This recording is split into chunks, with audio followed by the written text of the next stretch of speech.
সকাল সন্ধ্যা 3 বার করে বলবে। আল্লাহুম্মা ইন্নী আসআলুকা ইলমান নাফিয়ান ওয়া রিজকান তাইয়্যিবান ওয়া আমালান মুতাকাব্বালান। অর্থ: হে আল্লাহ, আমি আপনার নিকট উপকারী জ্ঞান, পবিত্র রিজিক এবং কবুলযোগ্য আমল প্রার্থনা করছি।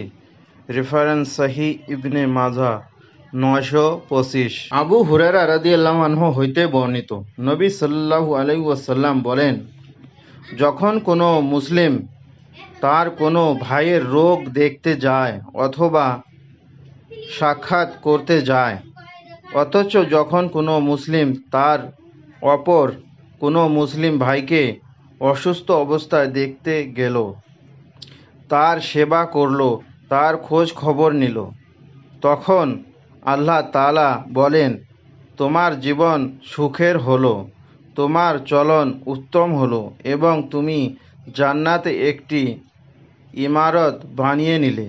গৃহান্ত মিশকাতুল মাসাবি, হাদিস নাম্বার 5015, হাসান তিরমিজি 2008, সহিহ আত তারগিব 2578, সহিহ আল আদাবুল মুফাসসার 262। উচ্চারণ: আল্লাহু আকবার একবার, সর্বে আস্তাগফিরুল্লাহ আস্তাগফিরুল্লাহ আস্তাগফিরুল্লাহ 3 বার।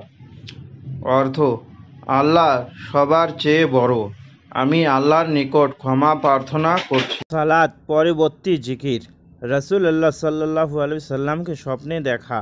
আবু হুরায়রা রাদিয়াল্লাহু আনহু হইতে বর্ণিত, তিনি বলেন, আমি নবী করিম সাল্লাল্লাহু আলাইহি সাল্লামকে বলতে শুনেছি, যে ব্যক্তি আমাকে স্বপ্নের মাঝে দেখতে পাবে সে অচিরেই জাগ্রত অবস্থায় আমাকে দেখতে পাবে। শয়তান আমার আকৃতি ধারণ করতে পারে না। বুখারী 6592, মুসলিম।